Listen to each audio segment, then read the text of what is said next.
Can you see it again? Great Ideas of Buddhism, Part 3. Yes. Head if the answer is yes. Okay.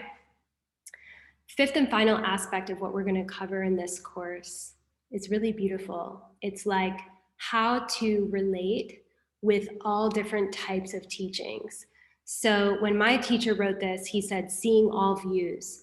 But for me, the way that I think of it is all paths lead to God.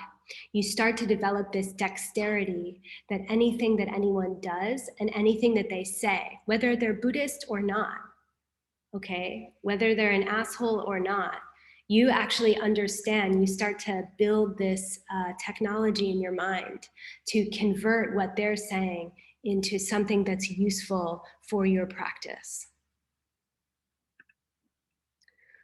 Okay, so I'm not going to hit present because then I can't admit people in and I can't hear or see your messages. So I'm going to go like this. I hope you guys are okay with that. Again, at the beginning of class, for those who got the link early, I want to share this, all right? We are all gathering together for a particular reason, and it's incumbent on us to make this experience that we're having together not normal, right? Like I'm sitting here staring at this little glass circle, and I know that behind that little glass circle are like 100-something people, or around that much, wanting to hear something. I'm looking at this like plasticky screen, but the most dangerous thing that I could do right now in this moment is to believe that it's just a screen and that you are all just normal people. And so I invite you now, if you haven't yet, make use of your time. Bring the significance of this into your hearts and into your minds before we dive in. It's never going to come from my words or the technology running smoothly or everything starting on time. It's actually going to come from how we're able to engage our minds with this experience. And the easiest way to turn on that utility for me, in case this is helpful for you, is to recognize the fact that these teachings have been passed down from teacher to student for hundreds of years.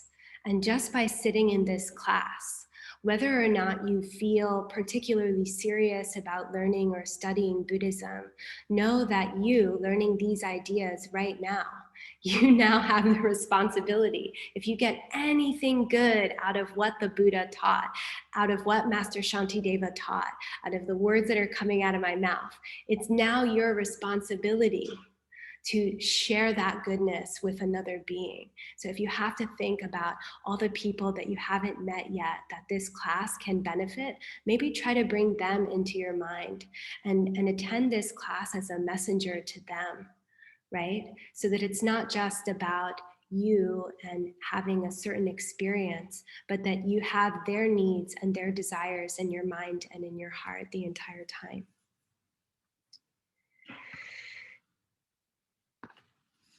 With that being said,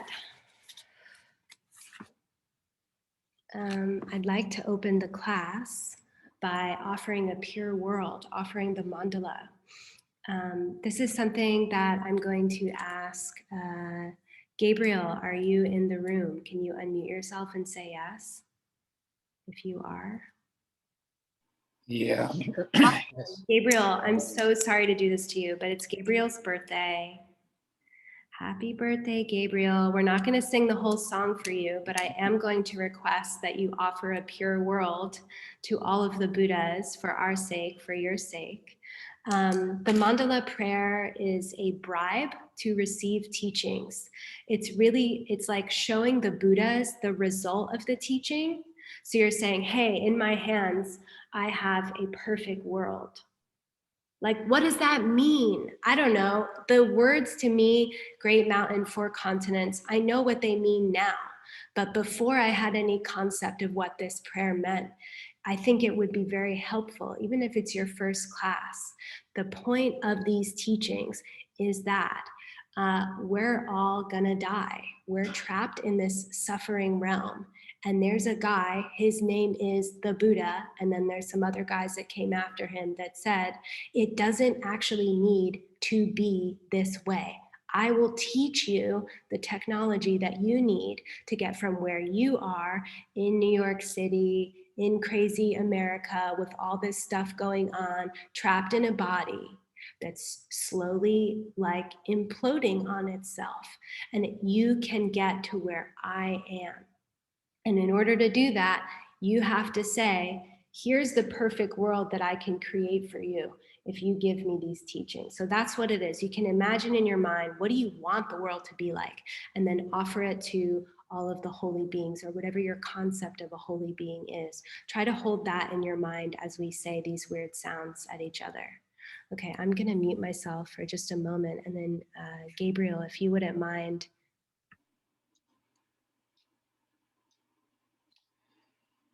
Sashi Puki Jukshin Mitok Tram Vira Blingshi Nyende Genpadi Sange Shindu Mikte Uwargi Roku Namdak Shingla Chupasho Iram Guru Ratnamandalakam Niratayami Sange Churang Soki Choknam La Jangchu Bardu Dakmi Katsuchi Daki Chenyen Gipe Sonam Ki Drola Penshir Sange Chuparsho Sange Chudang Soki Chognam La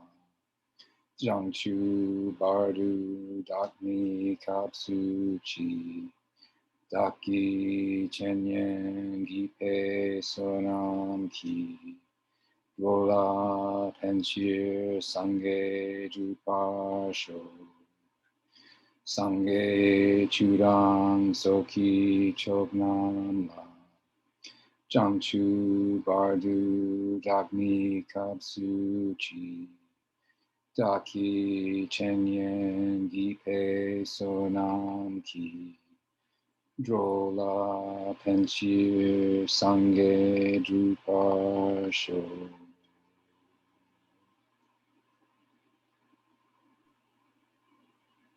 Thank you.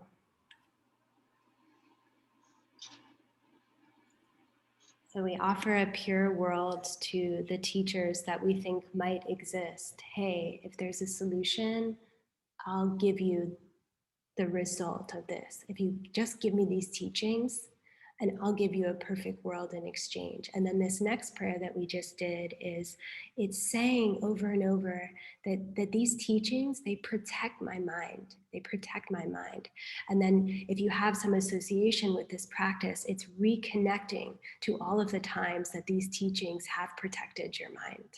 So that's what we're doing if you want to know the context for the Lala.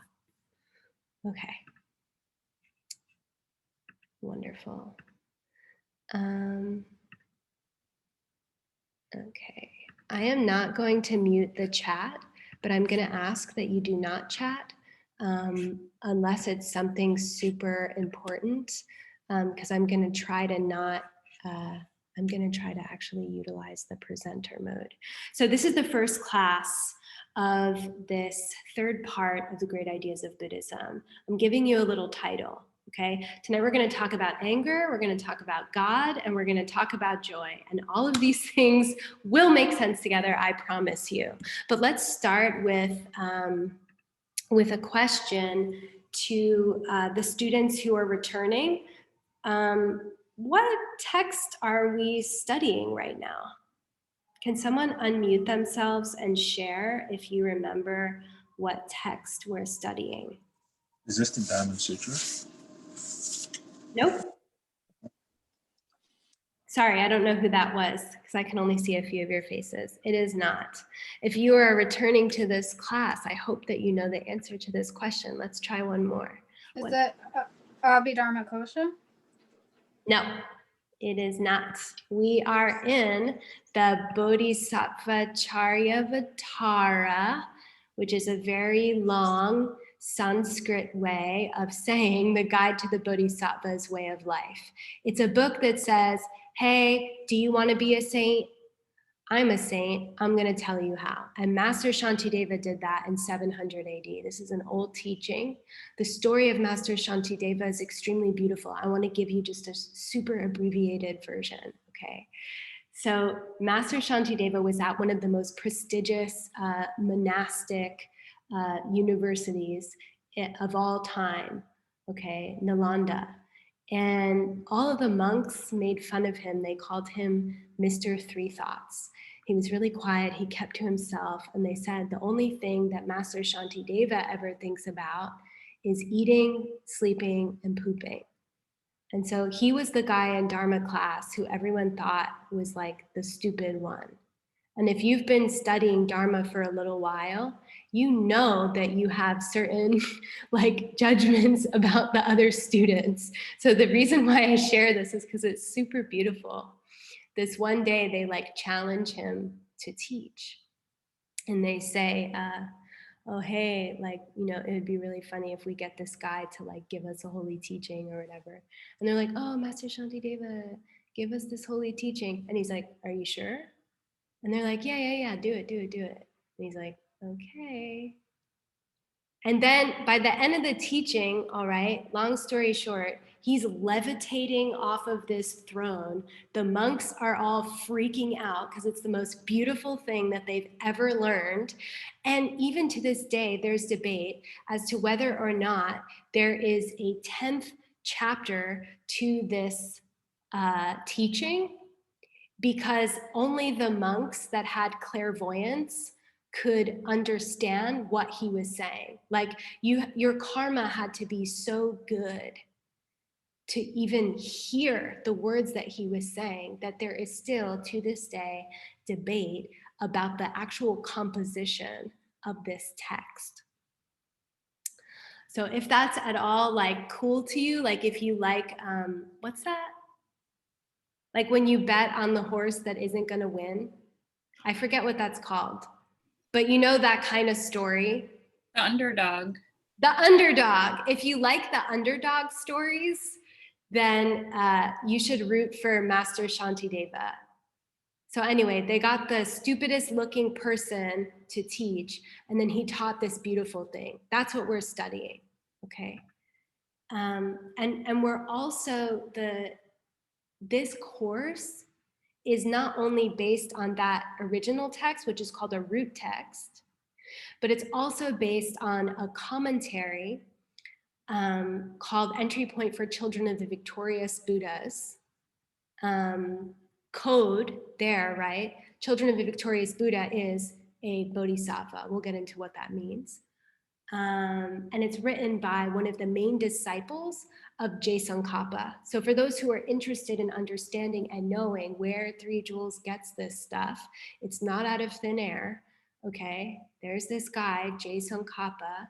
He lived from 1357 to 1419. He's considered like the father of this lineage. He had two major disciples, Gyaltsab-je and Khedrub-je. And Gyaltsab-je wrote the main commentary on this text that we're reading. You can see there's like a 700-year difference between the lifespan of the two. And I thought this was beautiful as I was preparing the class. This commentary was not translated to English until the 90s by my teacher's teacher, Holy Late Ken Rinpoche. So I don't know. I think if you're like me, you kind of go around thinking that everything is already known, like all of the ancient stuff has already been dusted off and interpreted by people like in the 1930s or something. Like, I don't know why I have this in my mind, but this stuff is alive and it's still being translated and it's still being fed to us direct from the source. And I think that's really beautiful. There's still so many scriptures out there that have not been translated to English yet. This is also the answer to question number 1 if you're doing the homework. Please do the homework. If you're interested in pursuing the accreditation, you are allowed to do it during class. This is for question number 1, and there will be a rainbow number at the bottom of the slides that correlate to your homework. This is Master Shantideva. As you can see, he's levitating. And there's Gyaltsen Jay, who, like, I don't know why, but he looks really chill. Like, he looks like he's about to play some PS5. I have to let someone into the waiting room, sorry. Okay.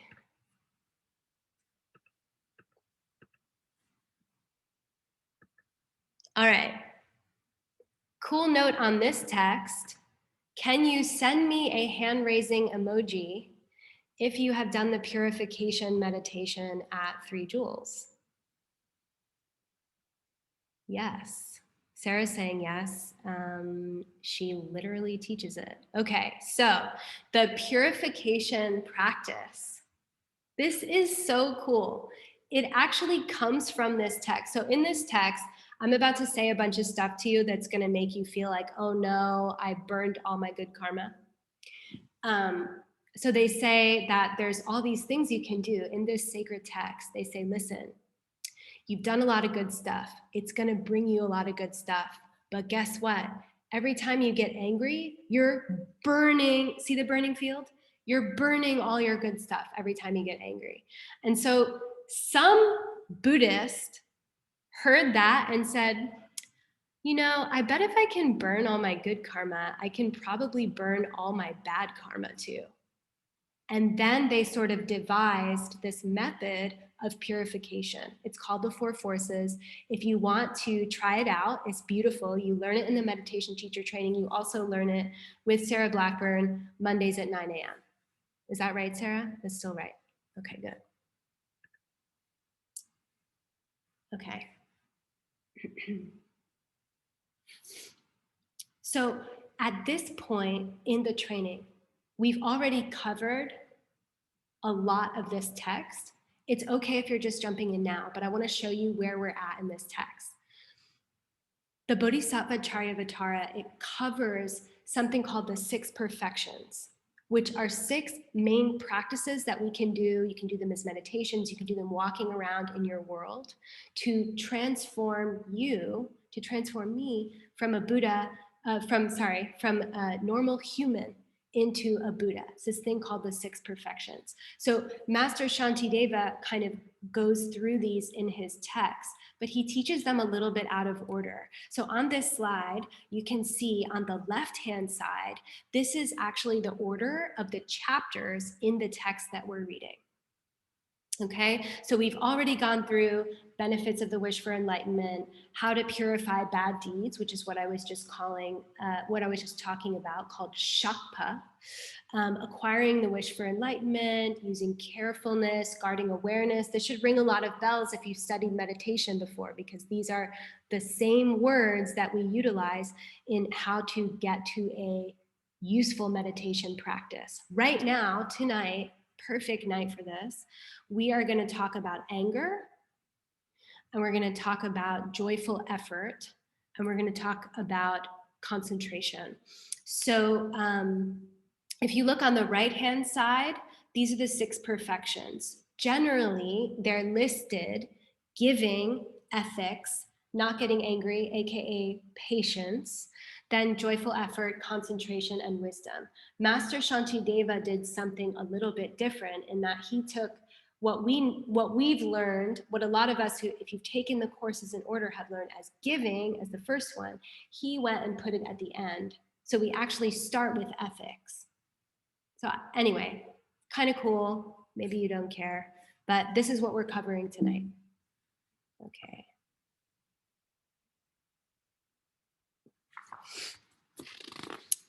Okay.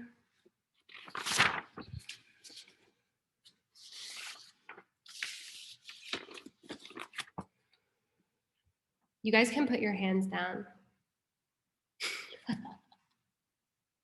You can put them down because I want to ask you to put them up again in a second. So How many of you have gotten angry in the past? Dom's hand's already up. Dom's like, I am angry. Stop talking. Okay. Raise your hand if you've gotten angry in the past 24 hours. Cool. Okay. This class applies to you.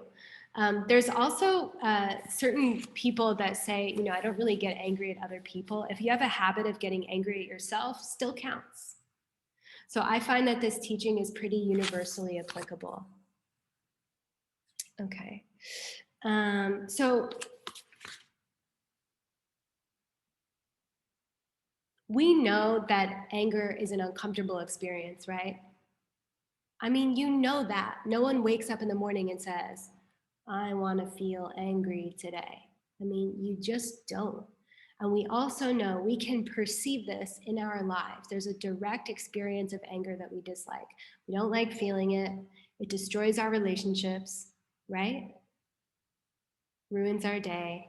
But then Master Shantideva says, it's actually much worse than that. Okay, he says there's this unseen issue with anger. It's something that we actually can't perceive, but it's there. And it's that if we have a single moment of anger towards a bodhisattva, we'll unpack this, don't worry. We are actually destroying thousands of eons of good karma.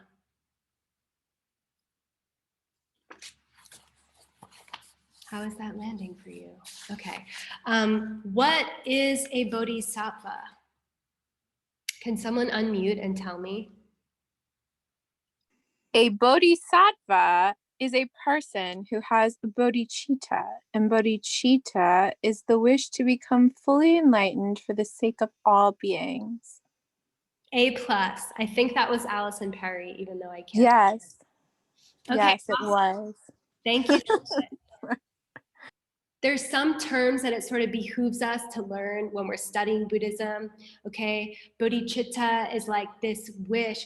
So the direct translation of bodhicitta is awakened mind, but it doesn't mean awakened mind. That's kind of a poetic way of talking about it. What it really means is every single moment of every single day, I'm thinking about achieving enlightenment for the sake of all beings. Okay, what's enlightenment? Enlightenment is the permanent cessation of all mental afflictions, plus superpowers if you reach Buddhahood. Just let the words wash over you if it's your first class, okay? Try to hold on. My first class, I fell asleep. I did all the wrong stuff. I pointed my feet at the teacher, which when we had in-person classes is like the most embarrassing thing that you can do. I fell asleep. I was like, just try to relate to these terms in your own way, okay? So there's this state called enlightenment, which means I can move from a mind that has mental afflictions like sadness, anger, frustration, addiction, okay, pride, jealousy. I have a mind that has all of those things. And any given moment, they're like either attacking me in a small way or a big way. The root one is ignorance, not understanding where my world comes from, not understanding that my world comes from me. It comes from the things I've said, I've thought, and I've done in the past. When I misunderstand that, I suffer. A Buddha does not misunderstand that.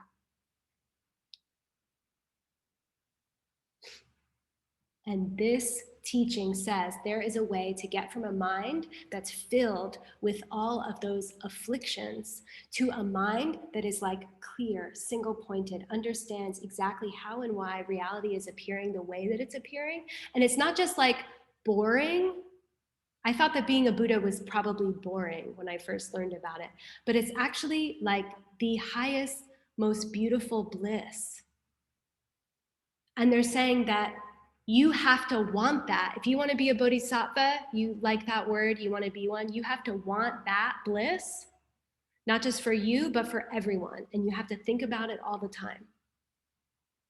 How do you know someone's a bodhisattva? We don't. Thank you. I think that was Waterside Chair. I'm just kidding. It's Leah. Sometimes Leah's name comes up as Waterside Chair, and so that's your internet personality for me. Okay, so this is like Rachel commentary time, but it's also like something that all of the teachers have said, okay? You cannot tell who a bodhisattva is from the way that they act or from the way that they speak. You can't tell. There's no way. Like, and then people will say like, oh, you can tell their aura, or they might have like a cool mala, they might have a beard like Hector, if you guys know Hector. We think that there's all these different ways that we can sort of identify or predict who's a good person, who's out there to help us. And Master Shantideva says, listen, you cannot tell who these people are. And if you get angry at them, you're destroying a lot of karma. My takeaway from that is pretend everyone is secretly an angel, because you don't know who is and who isn't, and you want to protect your karma. If I'm a very shrewd practitioner and I want to protect my investment of good karma is stuff that makes me feel good. I want to feel good. Therefore, I have to make sure that I don't get angry at anybody. That's his teaching.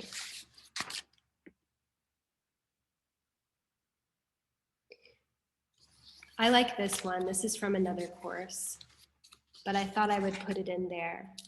Unless you are me or someone like me, meaning someone with clairvoyance who can see the contents of someone's mind, who can hear the contents of someone's mind, don't judge another person. And really anyone. This includes, trigger warning, Donald Trump. This includes everyone. Everyone. Okay, sorry if I triggered you. I didn't mean to trigger you. I'm just saying. Anyone could be an angel.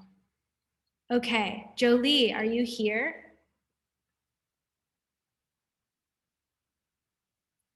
Danielle Karuna, can you read the first excerpt? This is directly from the text. And then Jolie, if you're here, can you do the second one? And if Jolie is not here, Sarah, can you read the second one, please? A single instance of anger destroys whatever good deeds you may have amassed in thousands of eons spent in practices like giving or making offerings to those who have gone to bliss. There is no, was that it or more? Do you want me to do that second paragraph? Yes, please. Okay. There is no kind of deed as evil as the act of anger. There is no spiritual hardship like patience. Practice it then. Concentrate on patience in many different ways. Cool. Thank you for reading. It's really a blessing to read because you're saying the words that the Buddha said. So it's like you're sharing their karma in a way. Like they said it, then you say it. If your karma comes from your words. I like to say the words of the Buddha. Okay, next. I have to let someone in. I'm sorry, part of me wants to make them wait, but then part of me is like, I really don't want to exclude people from the teaching. And now you can all practice patience. Okay. So Master Shantideva just sort of gave us this instruction like, hey, it's really bad. And then if you're anything like me, like I get angry all the time. And when I heard these teachings, I was like, oh no, like, but I really want to get enlightened. Like, I really want to be this. I really want to get to this place in my mind. I believe I have this capacity. And if you're feeling this intense reaction to that, hold it. And hold it for the rest of class and use it as a way to focus you on the rest of the teaching so that you can utilize the class as a way to get some insight on how to work with this. Because everyone who has gotten enlightened, before they were enlightened, they got angry too. So there's a way out. We just have to make sure that we're utilizing the teachings properly. Okay, so this is question number 3. And Deirdre, can you read this? The English side. Sure. Cause of anger. If there is something you can do about it, why should you feel upset? If there is nothing you can do about it, why use is being upset? Well, I'm sorry, what use? I'm sorry. What use is being upset? If there's nothing you can do about it, what use is being upset?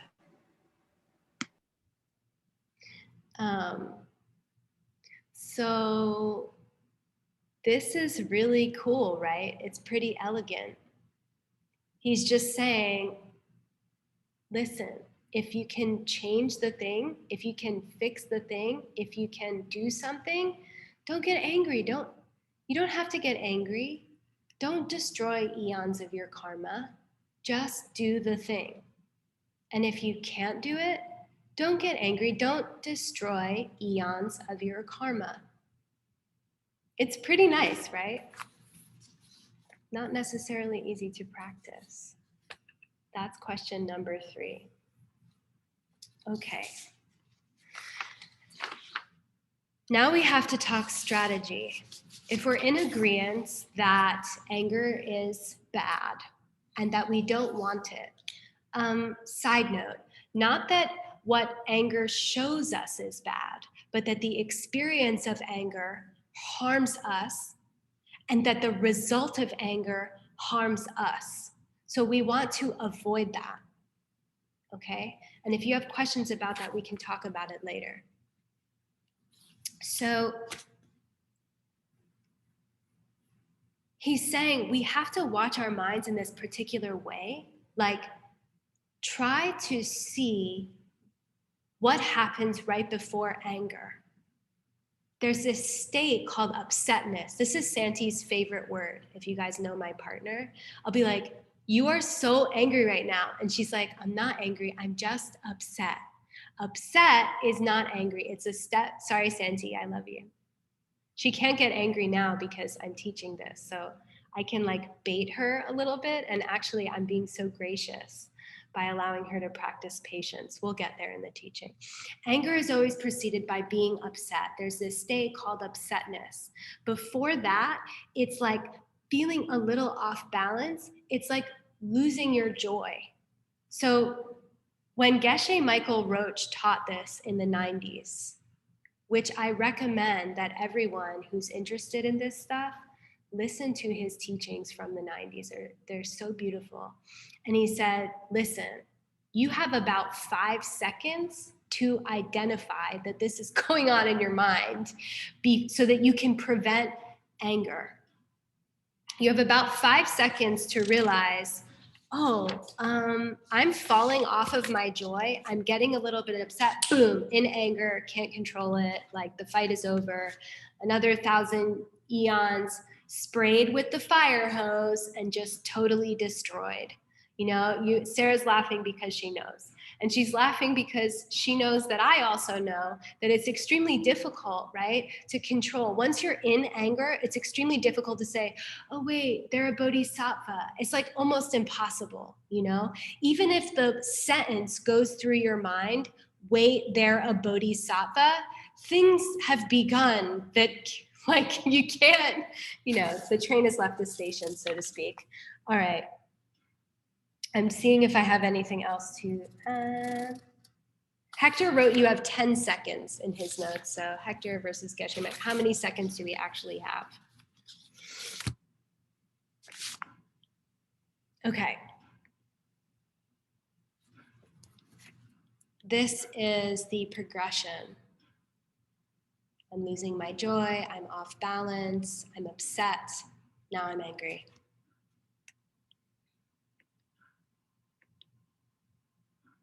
Okay.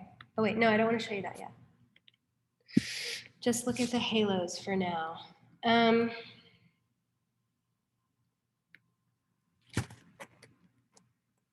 here's a really beautiful part of the teaching, because as you're listening to this, you're probably thinking, right?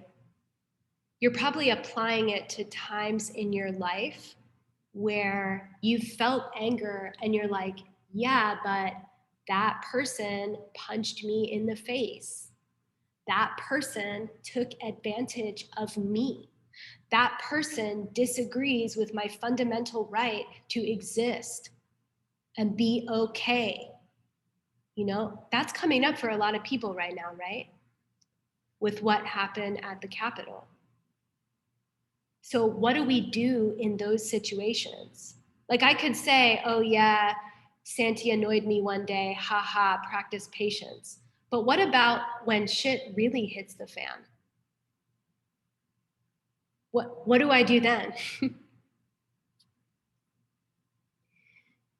In the teaching, they say, people might be able to harm you physically. They might be able to steal your stuff.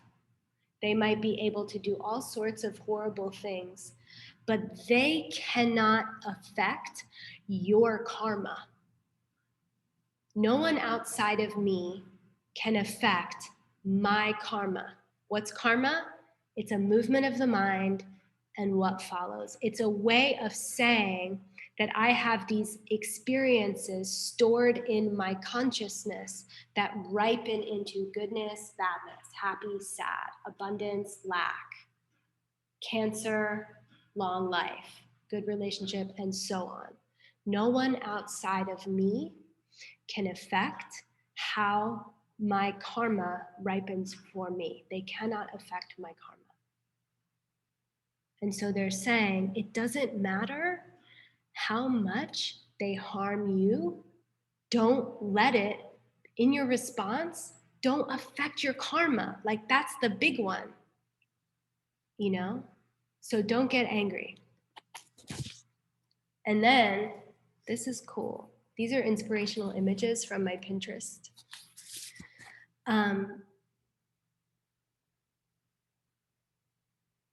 The teaching is that giving up is not an option. You can become a warrior against your own anger. If you don't feel like an angry person, that's fine. Substitute jealousy, substitute arrogance, substitute, addiction.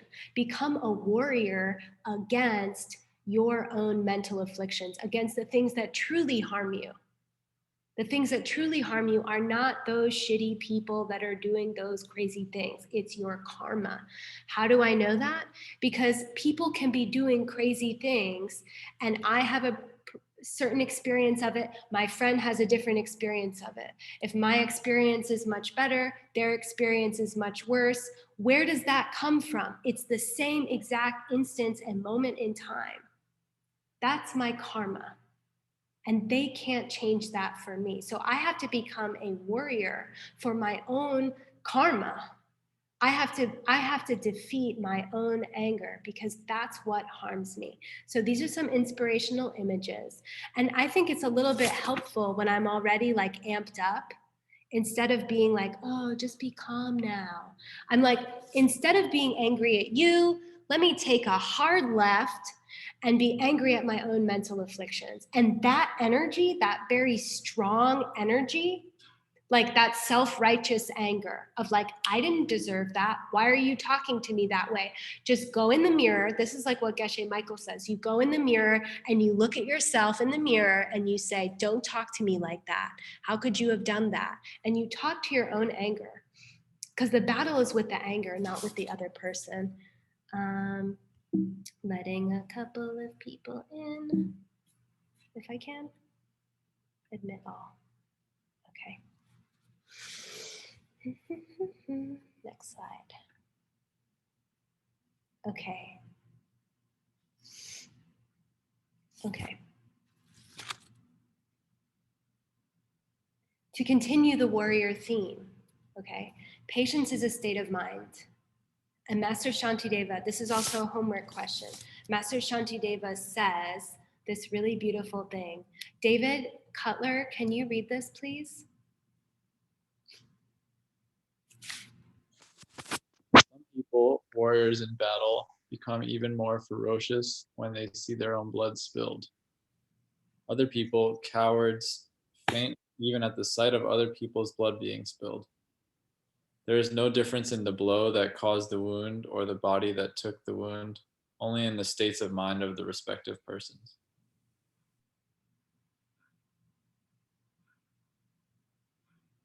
He's saying that he's saying, listen, this might sound hard, but it's just a state of mind. If you look at it, there's some people that they faint.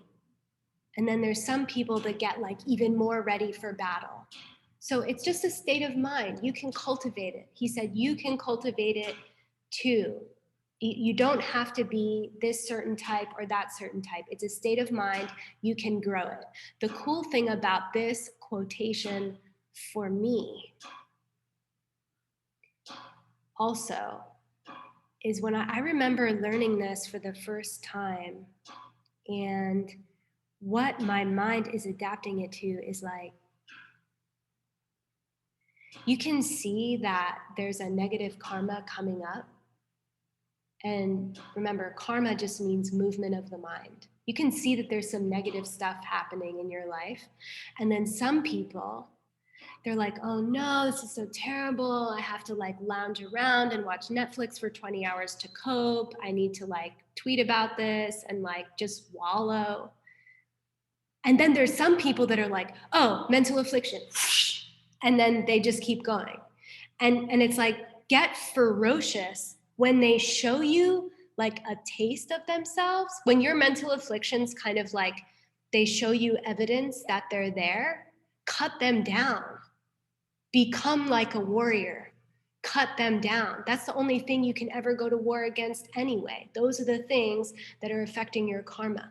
Cut them down. Become a spiritual warrior by destroying your own anger. So the answer to this question is that it's just a state of mind.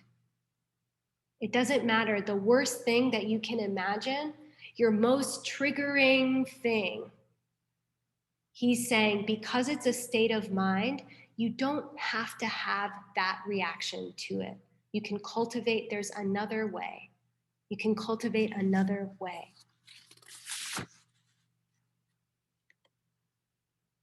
Okay.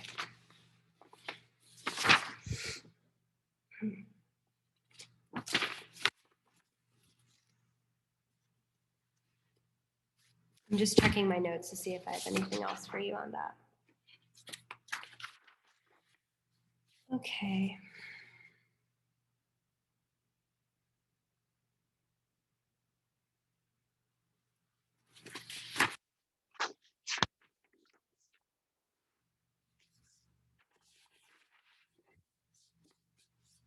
Okay, then in the middle of like his monologue on anger,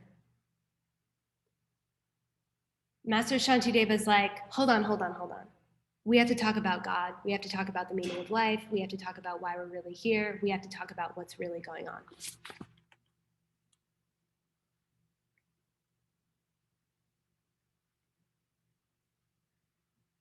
We have to talk about the nature of reality. So in the middle of talking about rage and how it harms us, he's like, well, where is all this stuff really coming from? He says, in order to examine this mental affliction that we have called anger, which harms us, and we didn't even know until right now, right? We didn't even know until this moment that we heard this teaching from Master Shantideva that anger is harming our future happiness, actively destroying it. We thought we were just letting off steam. Oh my gosh, okay, now I have to like change it up a little bit. And he's like, okay, let's look at where this anger is coming from. Where do you think the world comes from, he says. And there's basically three choices. And I think it's so funny that it's like reduced down to this tiny list, because I'm like, no, it should be more magical and complex than that. And it probably is, but here's the list of three, okay? You should write this down. This is really good if you want to go debate people later, okay? So one of the options is that everything is random. There is a big explosion, and now the updated thing is that there was an explosion before the explosion, and there was no reason for it, and now there's particles, and because of the particles, there's love and sex and hate and desire and a planet and Donald Trump, okay? And it's just random.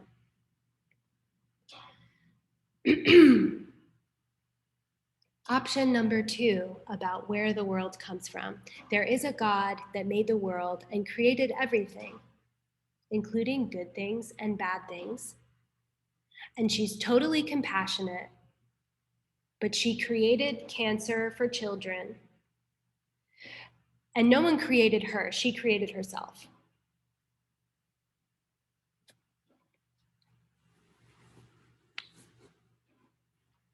Option number 3, things were caused.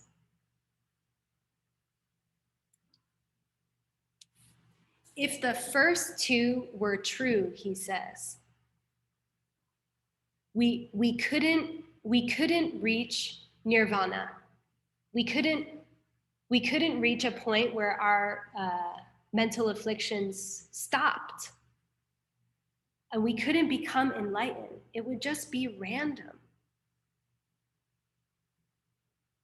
And so he says, let's just examine where we think things are actually coming from, because that's like the foundation from where the anger springs. Okay? Are you with me? Everything is random, particles. God created herself and is compassionate, but also created cancer. Things were caused. And there is a logic and a reason to the way that things progress. And we can utilize that to become enlightened. Those are the 3 main divisions. Okay.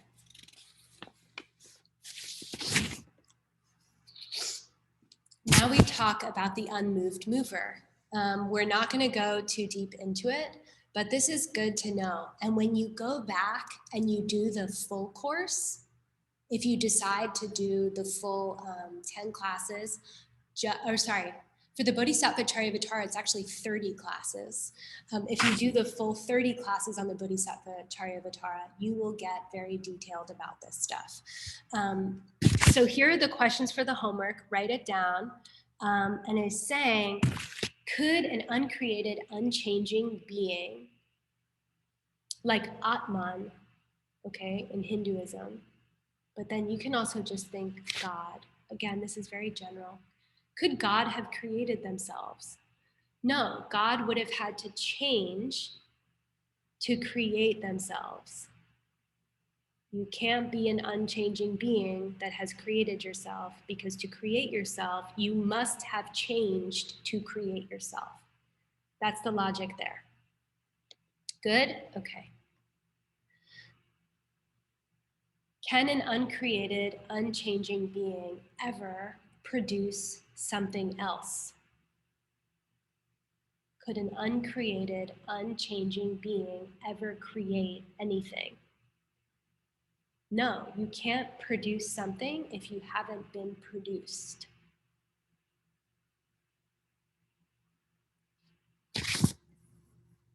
Okay, number 3.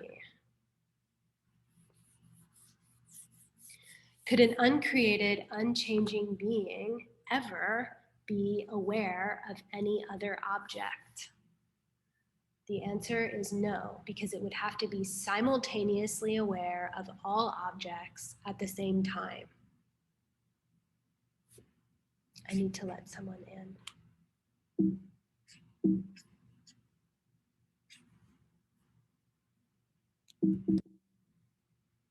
Hold on.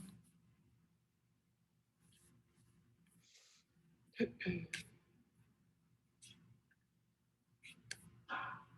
don't know how. Oh, here you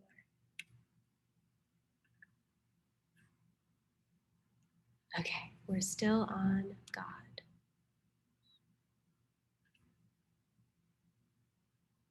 Can you see the screen? Good. Okay, thank you for your patience. Okay, so now we really get to the cause of anger. And this is what he's getting at when we talk about God.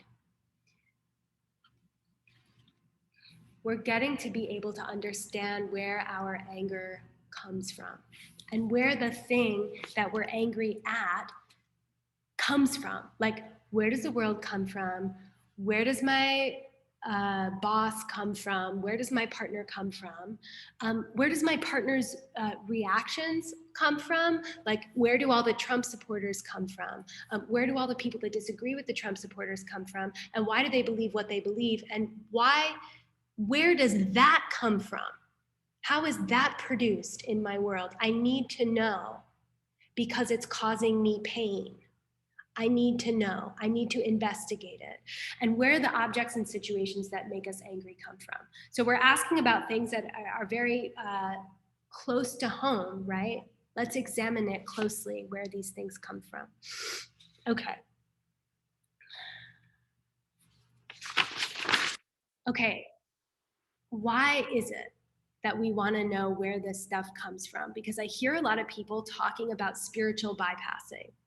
The other stuff is the bypassing. This is getting to the root of what's really going on. If I can figure out where my world comes from, if my world comes from my karma, which is what the Buddha said, we have to investigate it to see if we actually agree with that. And I'm not asking you to just believe something that I'm saying, but this guy named the Buddha, who said some stuff that sounds really true, also said that the world comes from my karma, that COVID comes from my karma, my partner comes from my karma, and so on and so forth.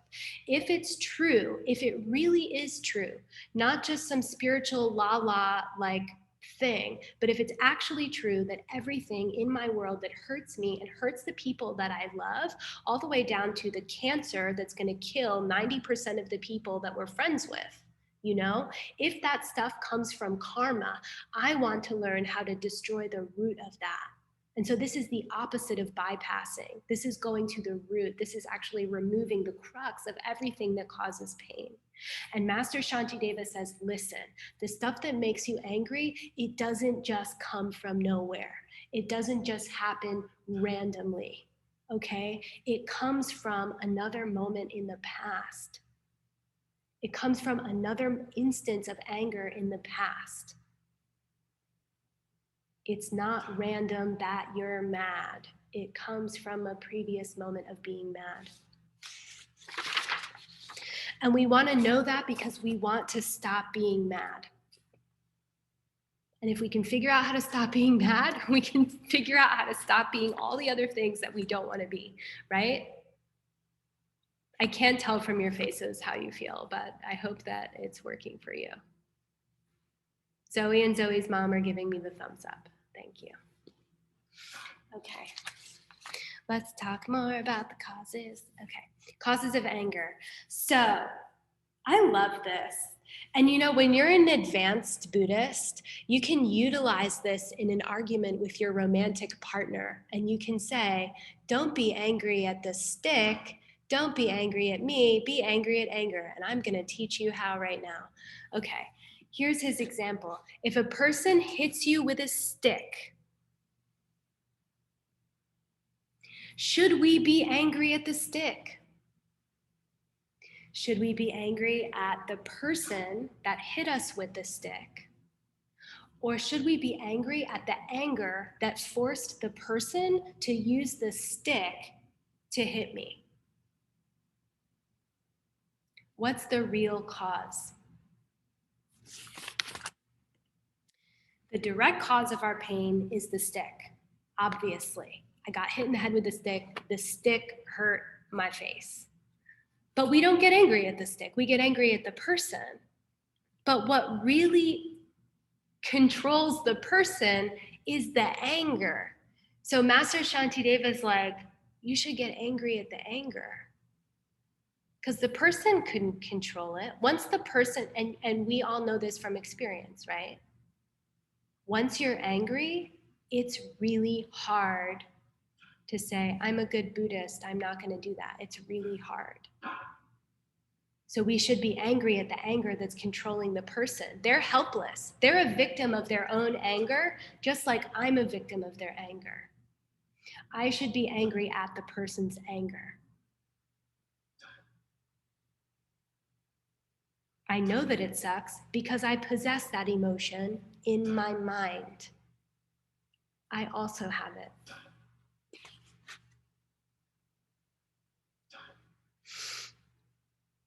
Okay, are you good? Okay. Rachel, can I ask a question? Yeah, Kelly. that voice sounds familiar. Oh, it's Kelly. Hi. Yes. Go ahead.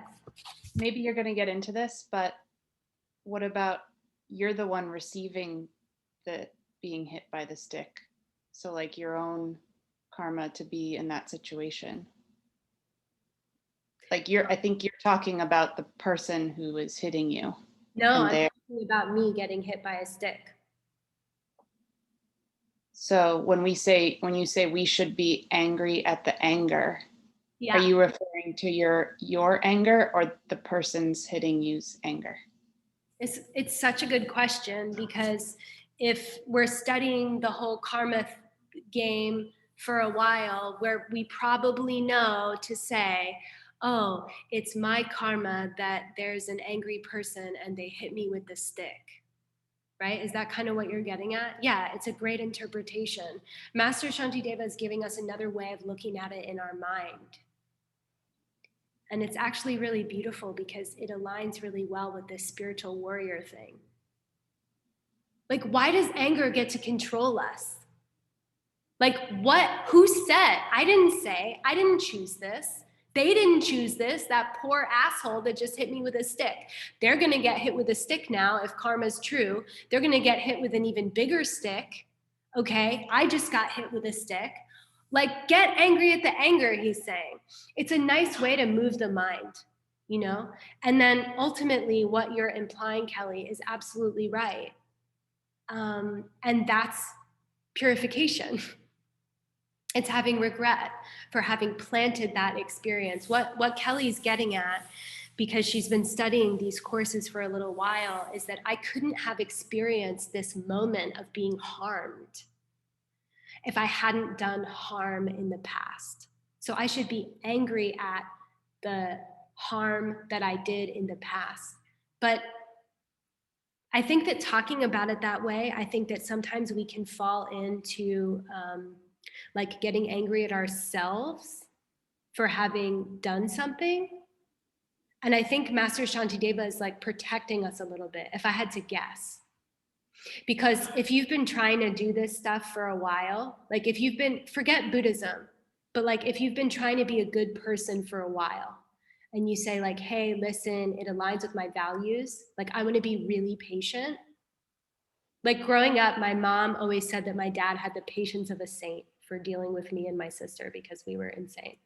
And I always had that in my mind. I want the patience of a saint. I want the patience of a saint. I want the patience of a saint.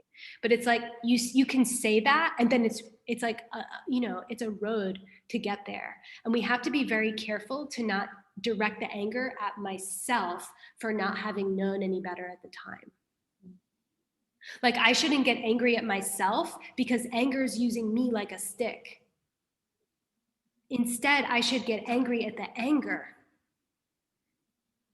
The person who is angry at me, and also the me who got angry, was being used and manipulated by anger itself. And that's what I'm getting pissed at. And that's a virtue.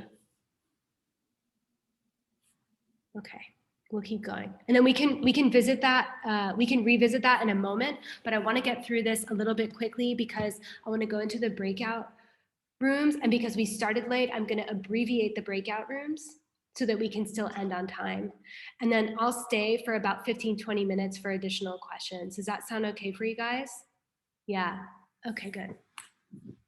Okay, and I already mostly said this, but let's say it again. We don't get angry at the stick, so why do we get angry at the person? It doesn't make any sense. The person is the stick for the anger. Let's remove it. So, Zach, can you read the blue, please? Hoping there's only one. It's the stick or whatever that delivers directly. If you're angry at what impels it, then get mad if you really must at anger itself, since it is the force that sets the other into motion. Cool. Okay. And this is me embodying Jenny Holzer. Okay. Go after your own anger, the one that you have.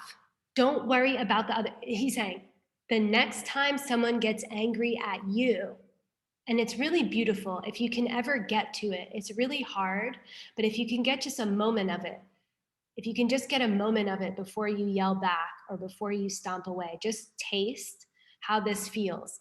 Don't worry about their anger. Starve your own anger. It's hungry. It wants you to keep yelling.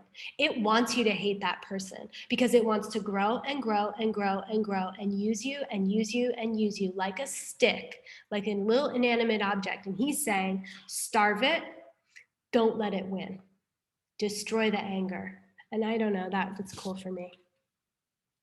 The ultimate antidote to anger is knowing where the thing came from. That's why Master Shantideva said, hold on, let's talk about God. Let's talk about the Big Bang. Because if we really want to destroy anger, we can hold back on it.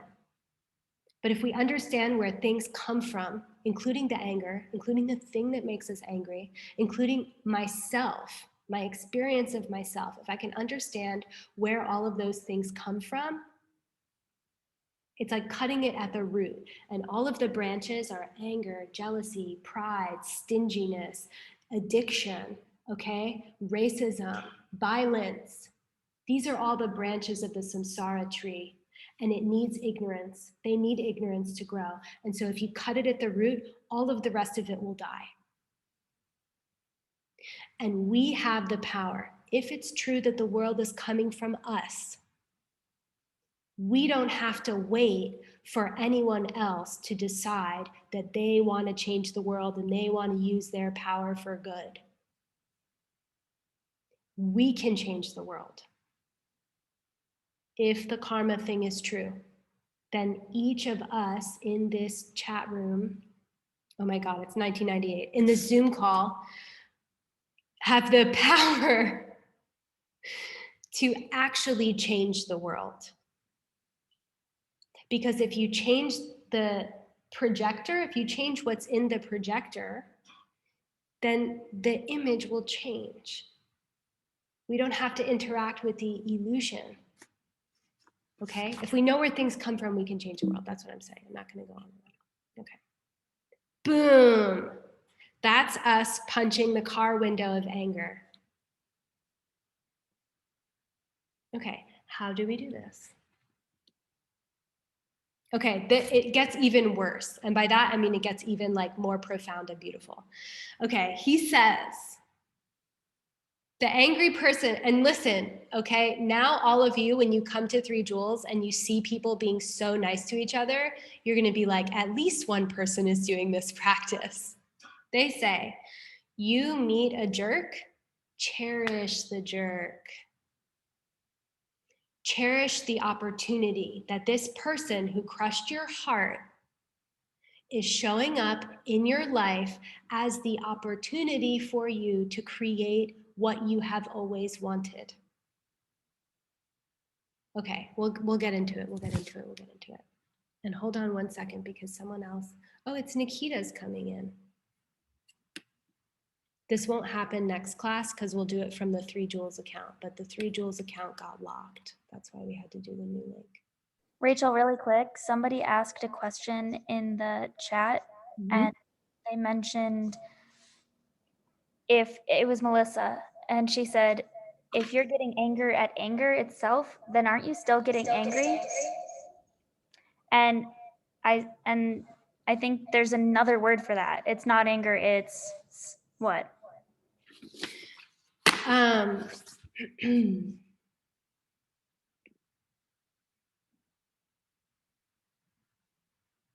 You know, I'm thinking of an analogy. It's like, is a vaccine an illness? Doesn't the vaccine have little parts of the illness? It's not anger if it's killing the thing that makes you angry. It's love.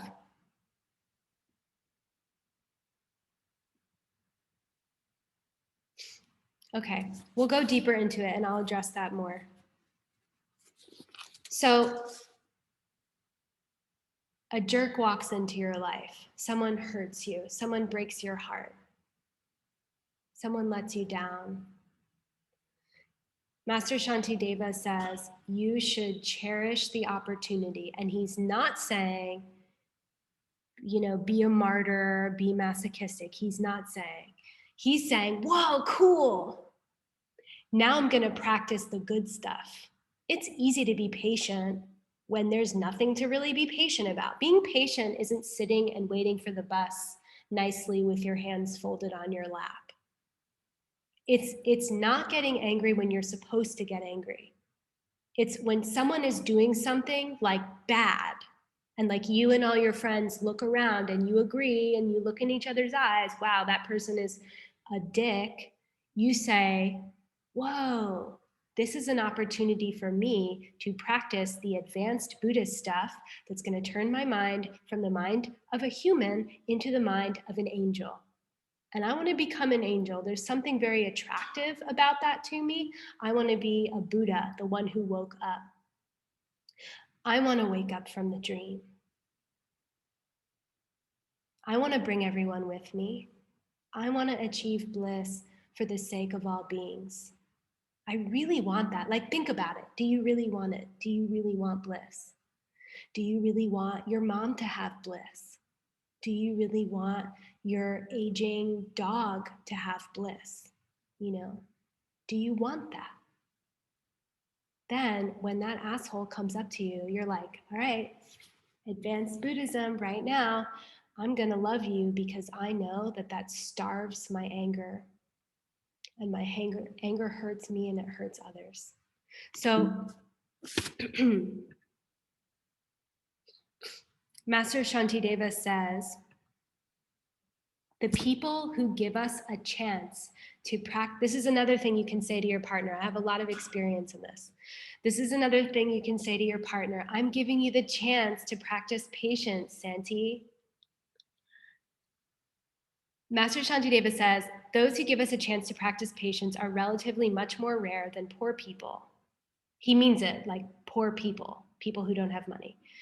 Since if we do not respond with anger, we cannot meet them in the future. Okay. The way to grow anger is the you hit me, I hit you. You hate me, I hate you. You hate me, I hate you forever into infinity. This is not the first time a nation has been divided. Okay? It happened, like read a history book. It's been happening the entire time. And it's you hit me, I hit you over and over and over and over and over and over and over forever, for eons. And he's saying, if you just don't do the I hate you, it will eventually lose power and stop. So when the moment presents itself and someone is going to hurt you, it's not saying let someone punch you in the face, okay? That's a misinterpretation of what Master Shantideva is saying. He's not saying lay there and allow yourself to be harmed. He's not saying that. But he is saying if someone shows up in your life and they're pushing your buttons, I mean really pushing your buttons, this is the opportunity to neutralize and destroy that type of world. They are actually the causes for you to become enlightened. The people that, okay, I need to say it again for myself. This took me forever to understand, by the way. The people that piss me off are allowing me the opportunity to not get pissed off anymore. Thank you for giving me another chance. Thank you for giving me another chance. I held patience for 60 seconds and then I freaked out at you. But next time, I'm gonna hold it for 10 minutes and the time after that, and I'll get much stronger. And eventually, I will see your face and love you. And people do transform that way when you work with it. That was question number 10, and we're moving more quickly because we need to do breakout rooms. Okay, this is cool. Oops. Going back. Okay, hold on, someone's waiting to get let in.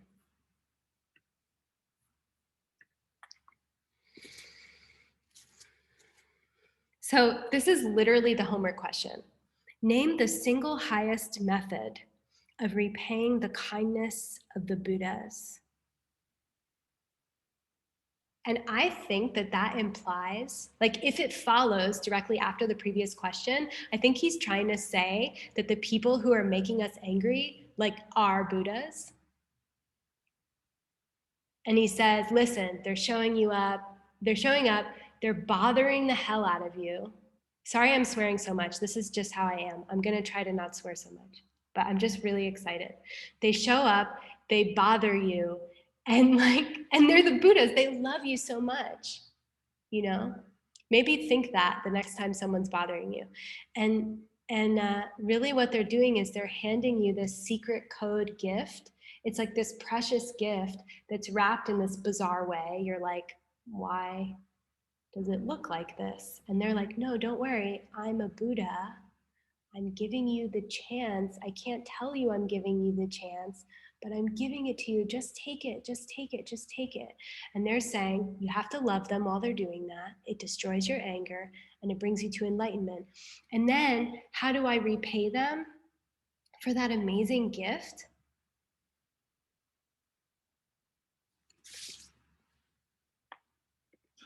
He's like, just be nice. No, he's not. He's like, do good for others. Practice what the Buddhas are teaching you. And really, the highest offering, and like, you know, at 3 Jewels, we teach people how to make offerings to teachers because it helps to perpetuate the teaching. So you'll see people like giving the teachers flowers or like, you know, giving them chocolate or buying them coffee. That's not a weird cult thing. It's a Tibetan Buddhist practice. It's an Indian practice. It's practiced in many cultures to honor your teacher and to give them something beautiful so that they keep pouring the nectar of their wisdom in your ear. Like, hey, you know the way to get out of this realm? I will give you anything. And they're saying, don't buy your Buddha a car. Don't send your Buddha on fancy vacations. If you can break the cycle of your own misery, that's the highest offering to a Buddha. Offer them your personal bliss. That's really what they want. That's what's really delicious to them. Okay, now we're gonna do a breakout room. Okay, because it's 9:05 and we end at 9:30, I'm gonna try to do more breakout rooms than less and for a shorter period of time. And this is my assignment for you guys, sorry, not you guys, is that you brainstorm right now, apply it right now. Don't let this be some poetry that you listened to that didn't change your life. Let it change your life in this moment, in this breakout room, by identifying the person who's bothering you, right? And if they're in your breakout room, don't tell them it's them. But then plan the thing that you're gonna do to repay their kindness. Okay, so remember, the person who bothers you is the person who's giving you the gift of your own enlightenment if you do the dance with them. They're saying, I hate you. You do the dance, I love you, with wisdom. That's the code to enlightenment. So how do I pay that back? By breaking the cycle. So in your groups, and I'm gonna put senior students or students who've been studying for a little while in each of your groups. They're gonna help lead. They're gonna help you figure this out. If it's a little bit hard to get the hang of initially, at least it was for me, okay? So they might talk a little bit more. They might guide you a little bit. You can ask them questions.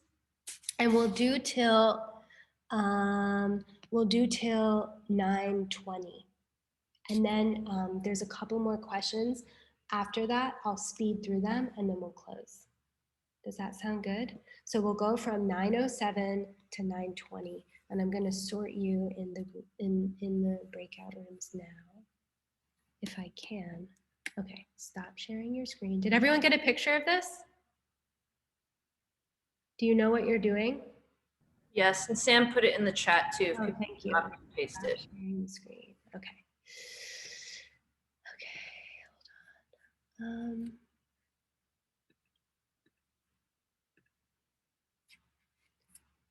Okay, why? I am not seeing a breakout room option. Hold on one second.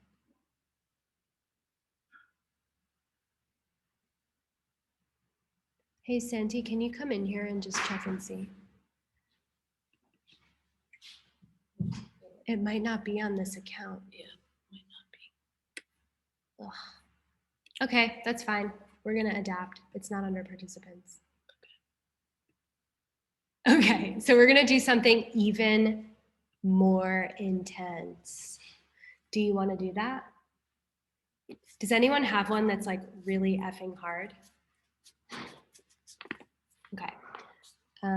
We have 10 minutes to do this exercise. So I'm going to invite you to just take a moment, consider the thing that's like the most difficult for you right now as far as anger goes.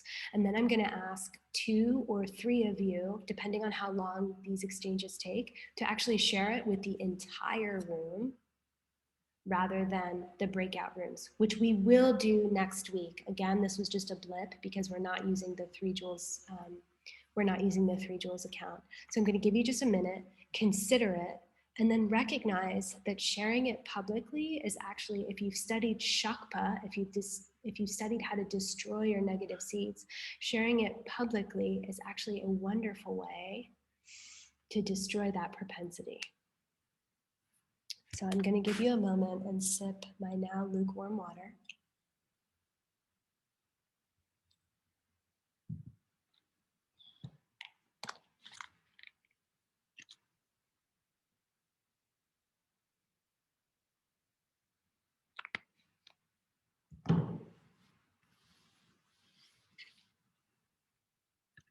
And I'm just scrolling through and looking at your faces. It's nice to see you all. Hi. Do you want to share? Okay, I can't keep picking on Santi. So, who wants to share?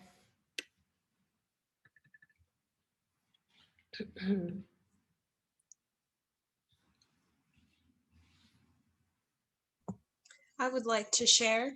Can you hear me? Yes. Hi. Okay, so I would like to share my anger. So I was sexually violated and by my boyfriend. And after the experience, I cut all ties. And I actually messaged this person giving forgiveness. My last message I ever sent, this was about 2 years ago, was that I forgive you for that experience. And I also said, I thank you for teaching me a lesson. And I went through this whole journey of being very angry because this was my first boyfriend at the time. And I was like, God, why this first boyfriend? I was praying since I was 15. And I guess how I turned that anger in, I guess not on myself, but not on that person, like breaking the loop of, you know, you did this to me, so now I'm going to hate you forever. And then we're going to have this soul tie for lifetimes, is I got really hardcore in my Kundalini yoga. I began to study with Yogi Bhajan even more. Like I used to go hardcore. I used to wake up before school and like do straight 2 hours, like 4 a.m., had class early that morning. And I used to go to class just spaced out, like, ooh, because I was just so hardcore with meditation. And I found myself using that anger I had towards not the person, but towards, I guess, his inability, you know, I say to be a man or to grow up. And I use that towards the anger, not for like humanity or patriarchal age, but for my growth. So I guess I turned that anger into becoming, like you said, the warrior, becoming so hardcore with that anger, like eating it, consuming it. I don't know. That was kind of my way. I used to stare at it and try to eat it and consume it and digest it instead of numbing out. And I found that I felt more confident in my ability to digest more experiences. Like moving from Tennessee to LA as an independent young woman, it's not easy, right? Especially as, you know, Black woman in a certain area. And it actually created a strong immune system to being able to go into even greater experiences of anger or karmas that will bring up more of that kind of experience of having to face situations that will challenge me to learn lessons such as discernment, right? Boundaries. So I just wanted to share this experience because it was actually one of my most difficult. It took me 2 years to actually move on and to actually really clear it out and not have dreams of like anger or feeling really down on myself or like feeling like I hate myself because I did that to myself. My karma is to be sexually violated and, you know, woe is me. And I just turned it into wanting to defeat the anger that's causing humanity to do such things, such as violate women or to want to end it. I almost said, I want to end it all. Like if I could, I want to end it all for all men, all women. And so every time I did that 2 hours of what I call like Sakriya, which is really intense, I would just keep imagining all that anger inside of me instead of wanting to destroy myself and harm myself, cut myself, which I thought of that, cutting myself and all that kind of stuff. I actually turn it into wanting to transmute it for humanity. And, you know, it wasn't easy. I had really down days, really painful days, but I just kept that, I guess you said that warrior, like, no, just go more. You could go more. You can go more into the anger and see if you can really flush it out. See if you can digest it even more.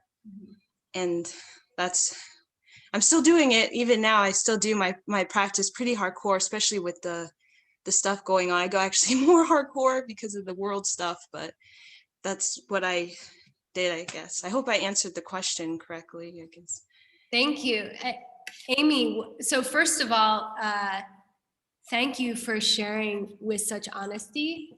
Many, many, many, many, many, many, many people have dealt with being sexually assaulted. And we often don't share about it. I think there's a certain level of discomfort, but I'm sure that the people in this room who do have experiences or who have a loved one who has had experiences are happy to hear how you have practiced with this. Thank you for being honest about your experience. Thank you for sharing your practice, because the way, and I'm going to ask you for one more thing, so we're not quite done yet, but the way that you're practicing with it is exactly like you must have some karma with Master Shantideva or some natural affinity for this practice, which is first of all like moving through the anger at the person, but getting to the anger at their ignorance and getting to the anger at their own anger, their own mental afflictions, which is like exactly what you're saying. I went past that and I went into an anger at the actual suffering. And that led me to practice to alchemize it into something beautiful for myself, for stepping into this spiritual warrior mentality, avoiding harm of myself, avoiding the harm of other people, and actually what you said that was so amazing. It's like this bodhisattva ideal, the bodhisattva's way of life. You said, I want to destroy this for everybody.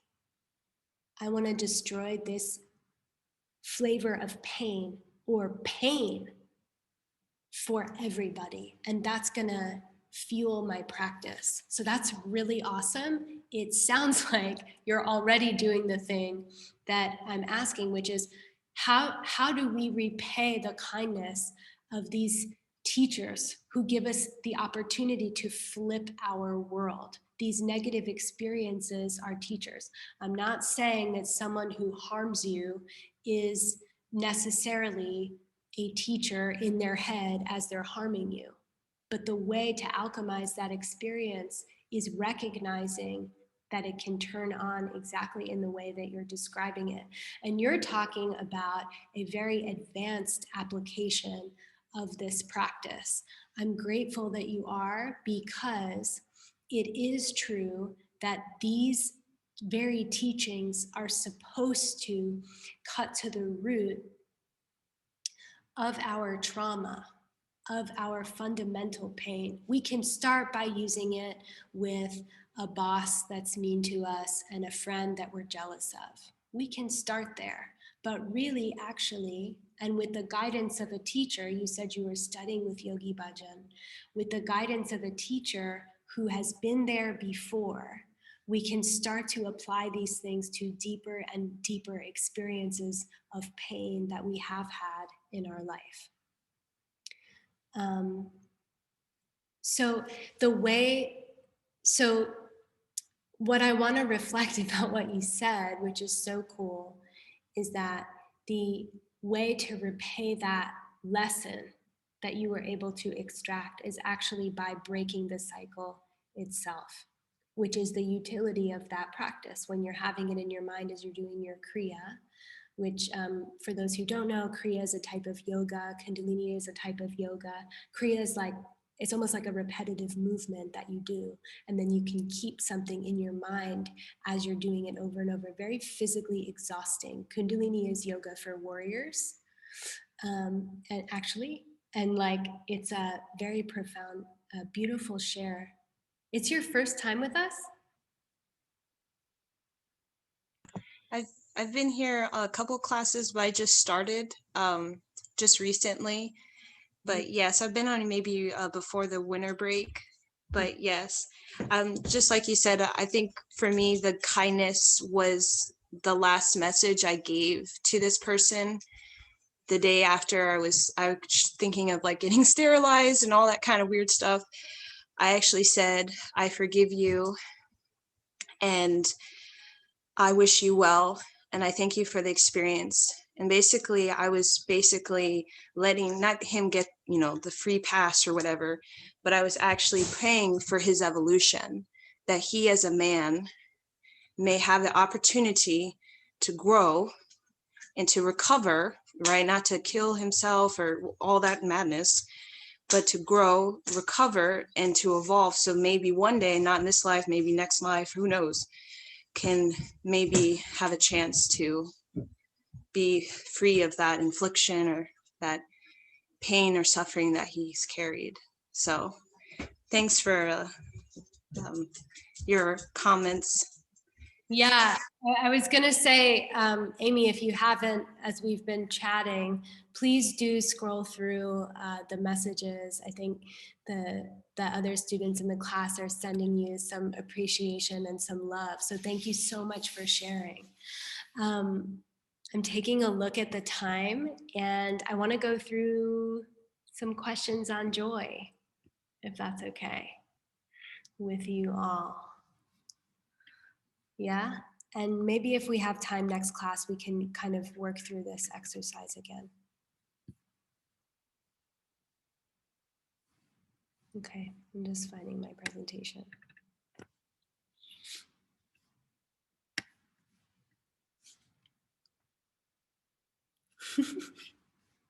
Okay. Amazing. Now we have to talk about joy. So There's the perfection of patience, which we've just been discussing, which is basically when negative experiences occur, rather than acting in a way that's going to further harm me, I'm going to act in a way that destroys my anger. There's a beautiful teaching that says the 6 perfections, they feed each other. They grow into each other. So as the patience gets stronger, the reservoir of joy gets stronger. So we're on chapter 7, joyful effort. And we'll talk. I have so much to say about that. I've met a lot of people who I believe have this perfection. It's my perception that they have it. And they can work like 20 hours a day and not need sleep. If you guys know, if you know the Yoga Studies Institute, Connie, like, doesn't sleep. She just works all the time, doing Buddhist stuff and taking care of people. Other people in this community who I won't name because that's weird, but like they just work all the time for the sake of other people. And it's not, okay, it's not being a workaholic because that's when you're harmed. But they're like excited, vibrant, happy, want to take on more. Really like it's like Zoe with the meditation teacher training. It's like they're excited and they're happy and they keep going because they have this reservoir of joyful effort. Okay, let's talk about it. And this is something that everyone can get to. It's not random. Like Master Shantideva said, it's not random. It's not particles that hit you in the head if you're lucky. It's something that you can grow and you can create. Okay, so joyful effort is why people at 3 Jewels look weird to you. If you've been to this space, okay, it's not because everyone is all deliriously happy, okay? No one is brainwashed that I know. They're actually practicing this thing from Master Shantideva called joyful effort. And that is, see, look at all these weird people. This is the definition, question number 12. What is joyful effort? It is taking joy in doing good. So,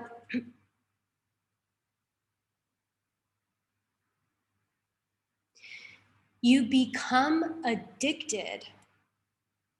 It's the best addiction. You become addicted to the things that are going to bring you happiness. And it's this upward spiral of like, hey, you want to meditate? Yeah, meditation is just going to get me to more bliss. I'm going to do meditation. You want to go to retreat and sit in a freaking room and battle your demons and be quiet and not be able to Instagram because all you can do is meditate, and you want to wake up at 5:30 in the morning because someone's ringing a bell outside your door. You can tell I'm doing this from personal experience. Yeah, I want to do that because retreat helps me be more happy. You want to go to work? You want to go to work, and then the Buddhists that are practicing joyful effort, like Gabriel, who has a really difficult job, okay? It's like, you want to go to work, and then they're like, yeah, people are going to yell in my face all day and like demand things of me, and I'm not going to have pens, and my speakerphone isn't going to work. But yeah, want to know why? It's creating my Buddha paradise. You want to go to Dharma class, you want to do morning practice, and you see people, they're being so kind to each other. They're like, oh, let me get your glass of water. Let me Venmo you for the thing. And if you don't know what I'm talking about, that's okay. You will know if you start to make friends with some of the weirdos in this Zoom call. You know, it's a practice. It's not part of anyone's personality, like, I mean, maybe it is, but at least for me, it's definitely a practice, you know, and there's a reason. It creates a Buddha paradise. And then at 3 Jewels in this community, and I feel like I can say this because I've been around for a little while, we start to trust each other enough to like be okay, like being that weird with each other, because it's actually like good. But then when you're out in the real world, like you have to be a little sneaky about being so nice to people because they get very suspicious of you.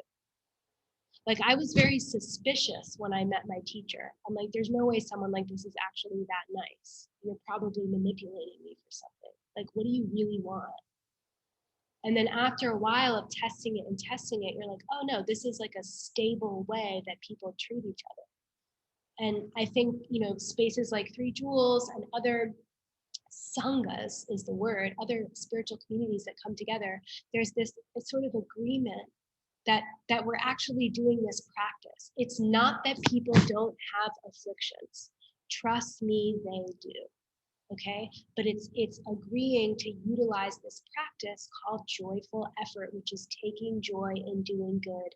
Because even if it doesn't feel good now, I've built up enough faith, I've built up enough confidence in the fact that my actions do affect my future. So I feel really good about enduring this spiritual hardship because I know it's going to make me happier later. It's like, you guys know, you know the song Lowrider? Do you all have it like playing in your mind now? Okay, that's the Buddha. Like the Buddha's got the long game covered. The Buddha's like reclining, chilling, because the Buddha knows that all of that stuff that was hard, it just pays off in the future. Can you do something about it? Don't get angry. You can't do something about it? Don't get angry. Just plant the seeds of virtue and have confidence that they will ripen. That's question 12, taking joy and doing good. And then if we want to plant something, we have to know like what's going to kill it. If you want joyful effort, you can't be lazy. Sorry. You can't be lazy.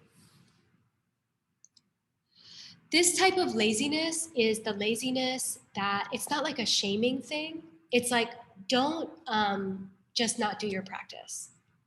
If you have an opportunity to do joyful effort, do joyful effort. Don't just say, no, I'm going to let this mental affliction continue to live off of my life energy and grow stronger and stronger. And I'm just going to hang around while my anger slowly kills me. It's like, don't do that. Don't allow the poison to continue to seep into your body. That's what it's saying. It's not shaming. It's nothing about that. So please don't take it that way. Sometimes we have to rest, and resting is different. The second thing that kills joyful effort is being attracted to misdeeds. I feel like that's fairly self-explanatory, but it's really like,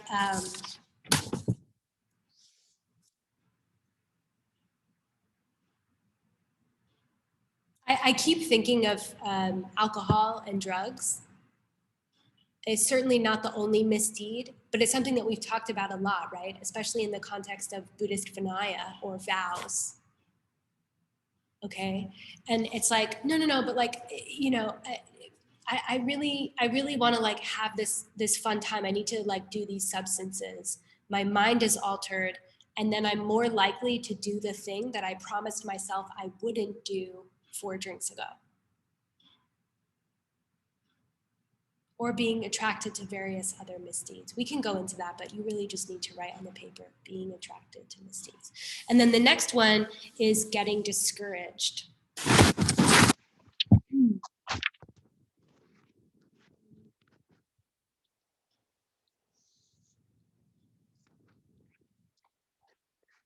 The answer to this next question is a really great way to think about becoming discouraged, okay? This is a long game. When I first signed up for Buddhism in 2014, there's no sign up, but like when I said in my mind, I really want to try this on, I really want to make this work, I met Hector Marcel, who's the president of 3 Jewels, in a coffee shop in Bushwick. Okay. I Wasn't sure how I felt about him, but I loved Stephen, who I don't even know if he's in this chat, but we became best friends. I started studying Buddhism and I went to Nepal with them. Three Jewels does this partnership with the 108 Lives Project, and we travel to Nepal and other countries too to do service, to do acts of service with joyful effort as a part of a way to turn on the practice and also see a culture that just has Buddhism suffused in it. And so I went there, I married Buddhism in my mind, and then I was like, it's been a year. Why is this so hard? And if you've been around for like a few months or a few years, you know the realization that I'm talking about. When you first study this stuff, it seems like, oh yeah, like I can get this done in like, a couple months. It's a difficult path to face inner demons, and getting discouraged. Oh, sorry. Sanji just told me the papers are loud. It can be a difficult path, but don't get discouraged. Here's why.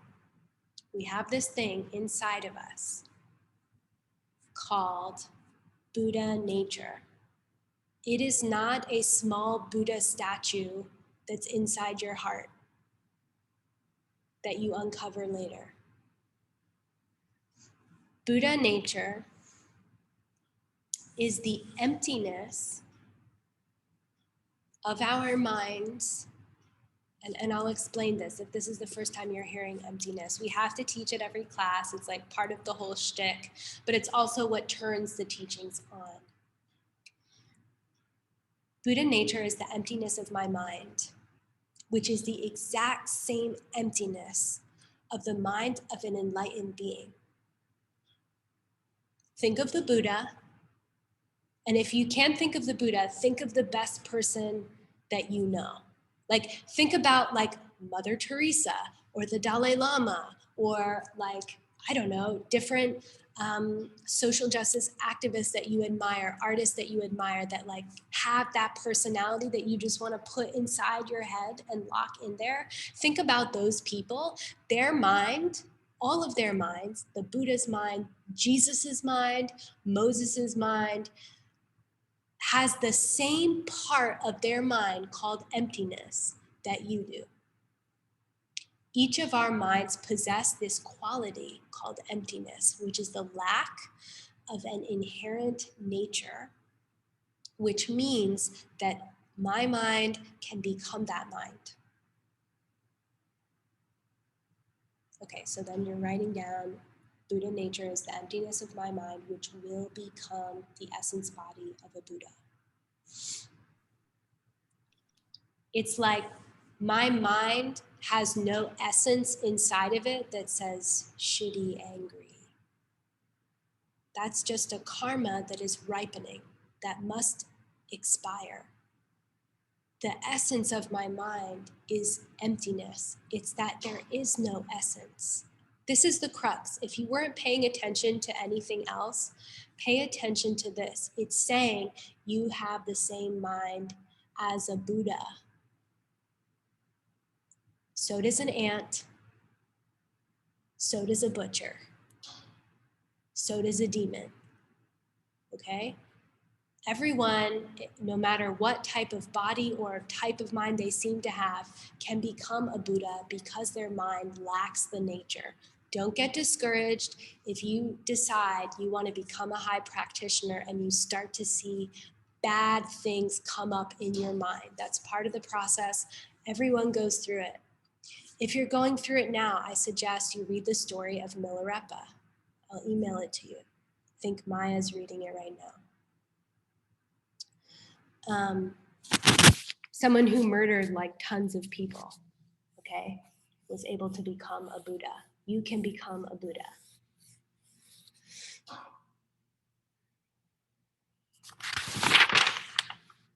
Sorry, I'm moving the paper, but I really do need to check my notes. Okay, this is the last question. Developing our capacity. So, okay, who's a good one for this? I can only see a few of you. Elizabeth, can you read this one, please? Sure. The guide has sent us to the beginning to do our act of giving. With vegetables and the like, when we become accustomed to that, then later on, we'll gradually be able to give away even our flesh. Yes. This is like the story when the saint, I promise we're almost done. I know we're 7 minutes over. This is the story. It's like this guy pulled out his eyeball and gave it to a king to try to help him. Like he was a high bodhisattva. And the king was like, hey, listen, like if you really are this type of practitioner, then give me your eyeball. He needed a miracle so that he could experience faith. He needed a miracle to get him on the path. And so the bodhisattva was like, okay, here. And Master Shantideva, just like the warrior example, he's saying, you can do it. It's a state of mind. You can get there. It's like Jesus Christ level stuff is not just reserved for one person. Any of us can get to the heart of a saint. That's what he's saying. All of us. Doesn't matter what you've done. It doesn't matter who you think you are behind closed doors, that you can get there too. But you have to start with what you can do. I'm not just going to go out in the street and pull out my eyeball at the next person that asks me to. So he says, start with vegetables. Give something that's easy to give. So many of us have a practice of like, any single person who's asking for money on the street, we give it to them. Right? That's in New York City. It's an accessible practice for us. That's just one example. But you start where you can in practicing the 6 perfections. So maybe like Amy's story was a very strong story, but I might not, depending on where I'm at with the person who harmed me, I might not be able to go straight to that person.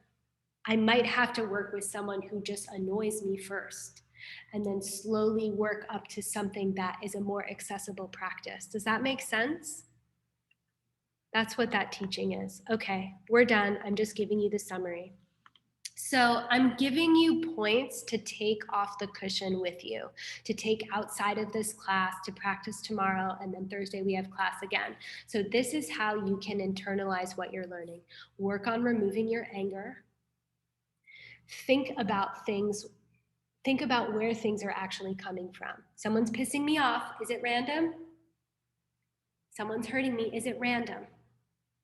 Investigate. And then get busy at removing the causes to my own suffering with joy. Destroying anger is really fun. I'm really having an awesome time. And then try to find something that actually feels good, because sometimes it can get a little masochistic, as we said. And then feel encouraged by the fact that there is a part of your mind that is exactly the same as the Buddha's mind. Remember that the emptiness of your mind is the same as the emptiness of the Buddha's mind. That means you and the Buddha share something. And substitute Buddha for whoever you want. It doesn't matter if you're a Buddhist. Okay. Okay, do something to break this cycle. Hang out with an annoying person. Maybe you call them on the phone. Like if you have someone that's annoying that you can call them, like set a time limit, 5 minutes, call them, and then love them the entire time, and then say, oh my gosh, I'm so sorry, my phone's dying, and then get out of there. Don't plant any bad seeds. That's a practice that you can do tomorrow. If you really want to practice this stuff and you're inspired, do that tomorrow. Call someone that annoys you.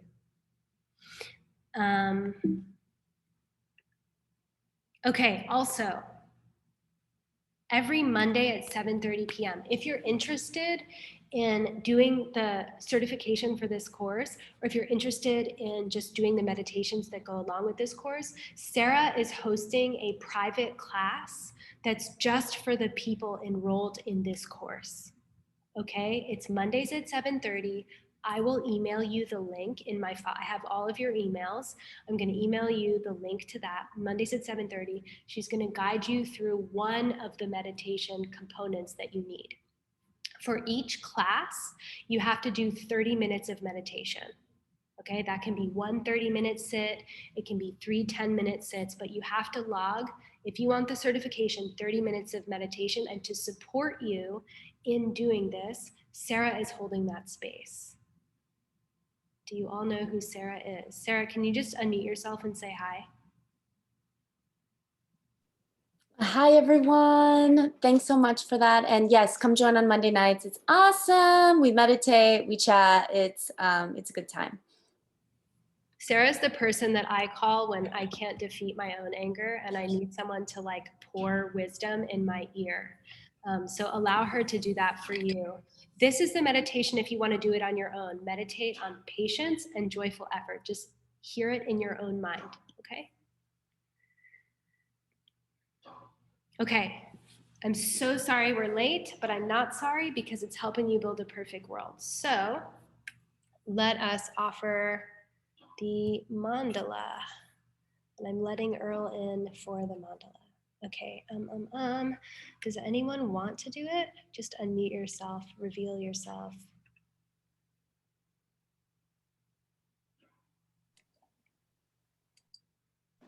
I can do it if no one volunteers. Yeah, Anna, can you?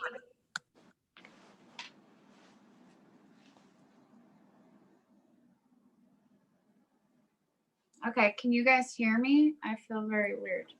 I can't see anything.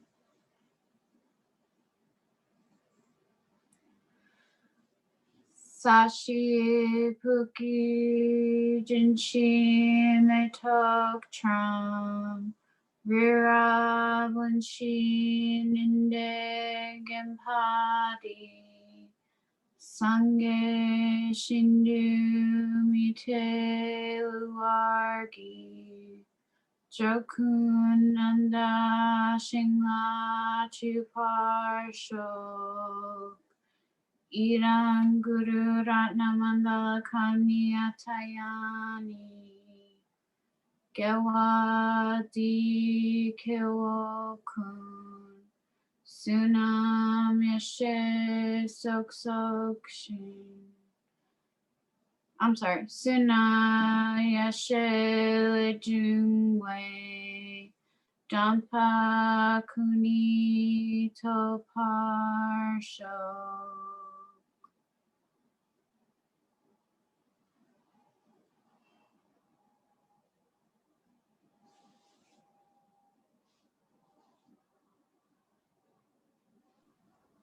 Thank you, Rachel. Thanks, Alana, for leading the prayer. For context, for those who are new, the second part of the prayer was a little bit different. So at the beginning, we're like, perfect world, these teachings protect me. Then at the end, we're like, here's another perfect world. I'm gonna dedicate everything that I've just done. What's the highest offering you can give to the Buddha? Break the cycle. How do you do that? Listen to Dharma, try to practice it. So at the end, I'm saying, I just did a bunch of virtue. I'm taking joy in doing good. And I'm dedicating all of that virtue to creating the body of a Buddha. I know that my thoughts, words, and actions during the last 2 hours are literally the building blocks to my like awesome Google Buddha, okay? See what they look like. They're beautiful and they're kind and they're loving and they're in bliss all the time. I just created that. I'm dedicating it to that, okay? And for the sake of all beings. So that's what we just did. That's what we're saying. It's a blessing to say it in Tibetan, just as it is a blessing to say it in the original language in Sanskrit. This is the language of the Buddhas. All right, everybody. I can answer 1 or 2 questions if you have anything pressing. And if not, I will see you on Thursday.